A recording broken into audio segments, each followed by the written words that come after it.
She came to the hospital in pain, trusting that the doctor would help. Instead, her words were brushed aside, her symptoms dismissed like they didn't matter. Each passing minute wasn't just agony, it was a test of her dignity. But what the doctor didn't know was that someone was watching, someone who wouldn't stay silent. What happened next would shatter the room's silence and leave a mark that could never be erased.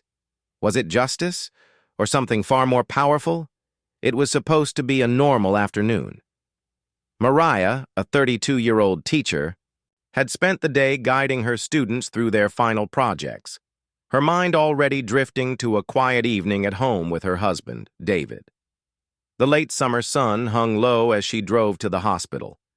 Just a precaution, she thought.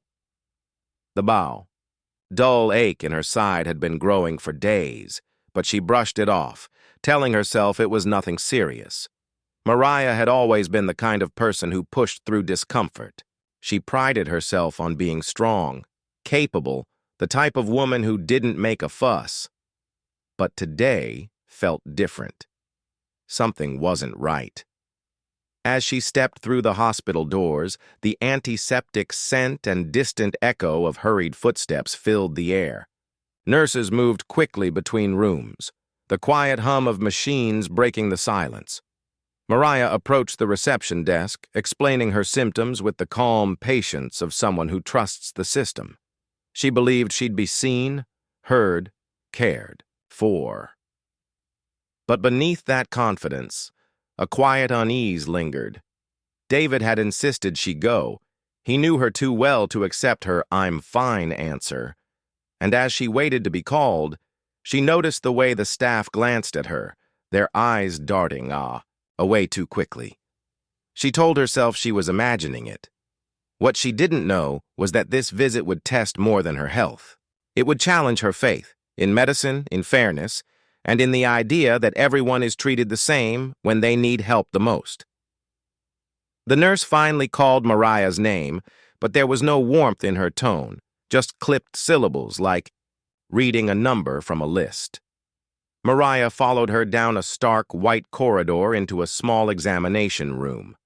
The fluorescent lights buzzed overhead, casting a pale, almost sickly glow on everything. She sat on the edge of the paper-covered bed, hands clasped, waiting. 5 minutes passed. Then 10. Finally, the door opened, and a tall man in a white coat walked in, eyes barely glancing at her chart before settling on her face. "What seems to be the problem?" His voice was flat, impatient. Mariah explained. The pain, the fever, the fatigue. She spoke clearly, carefully, the way she'd learned to when she wanted to be taken seriously. But before she even finished, he cut her off. "Sounds like stress," he said with a shrug, scribbling something on his clipboard. "You probably just need rest. Maybe drink more water." Her heart sank. "But I've had this pain for—" He raised a hand, silencing her mid-sentence. "Look, people your age, your community especially, often overreact to minor symptoms. I've been doing this a long time." His eyes carried that unspoken message she knew all too well. "I've already decided who you are and what your problem is." Mariah swallowed the sting in her throat. She wanted to fight back, but fear crept in. What if she pushed, and he refused to help entirely? When the doctor left abruptly, saying he had more urgent cases, Mariah sat in stunned silence. The pain in her side throbbed harder, but it was nothing compared to the ache of humiliation. She thought about her students, the way she taught them to speak up, to trust authority, and realized how hollow those words felt right now. She texted, "David, they're not taking me seriously."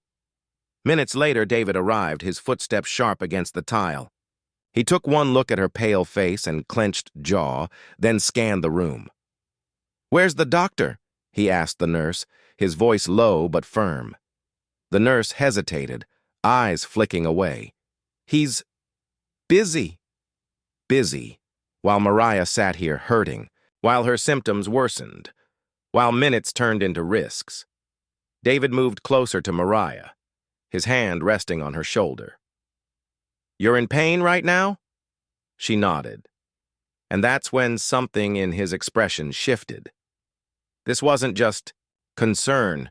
It was the controlled, simmering anger of a man who had seen this pattern before, because this wasn't the first time. Not for Mariah. Not for countless others like her. He turned back toward the hallway, his voice carrying further this time. Find the doctor. And though the nurse flinched, she didn't move fast enough. David was already stepping into the corridor, his eyes locked on the white coat at the far end. What happened next would not just demand the doctor's attention, it would force him to face the cost of his arrogance. David's stride was steady, but every step carried the weight of years of watching people like his wife be silenced, dismissed, and underestimated. The doctor looked up from a chart just as David stopped in front of him, his voice sharp enough to cut through the sterile hallway. My wife is in pain. You ignored her. You dismissed her. Now you're going to listen. The doctor's smirk was small, but unmistakable. Sir, we have protocols. Protocols? David's voice rose, drawing glances from nurses and patients.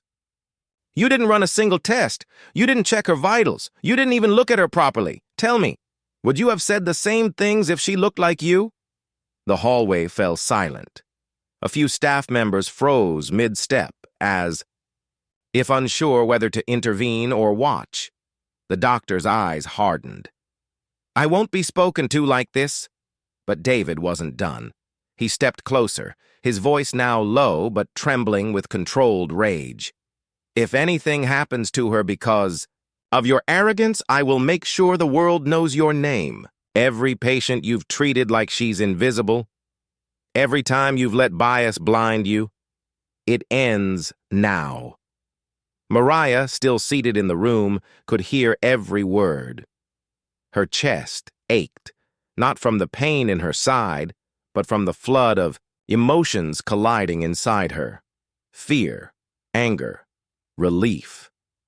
David didn't wait for permission. He demanded immediate tests, his tone leaving no room for argument. The doctor hesitated, but the weight of the stares around him and the undeniable truth in David's words forced his hand.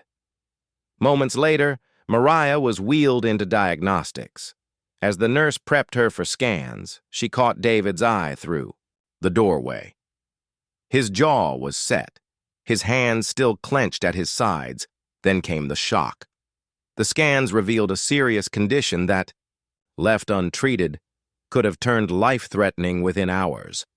And in that moment, the truth hung in the air, undeniable and heavy. If David hadn't spoken up, if they had trusted the doctor's dismissal, Mariah might not have made it home.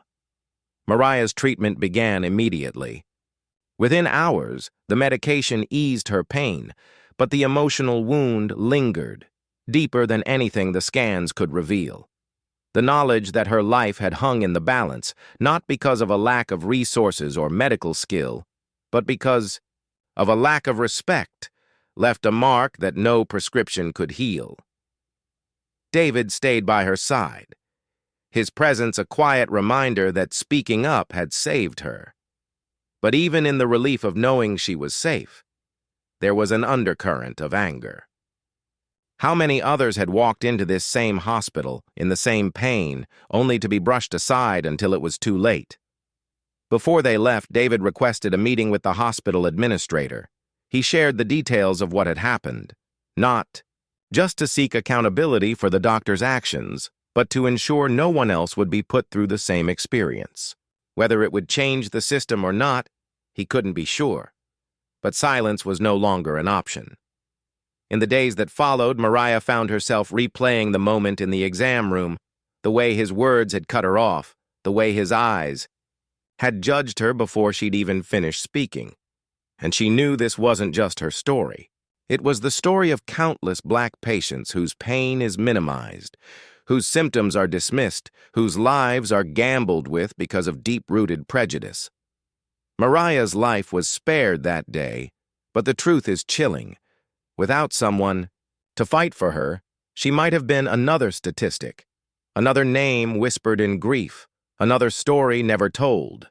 So, here's the question that lingers long after the hospital doors close.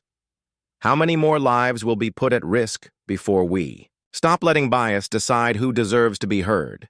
This story is a work of creative storytelling inspired by real-world issues. While the events and characters may be fictionalized, they are intended to shed light on the reality of racial injustice and its impact on individuals and communities.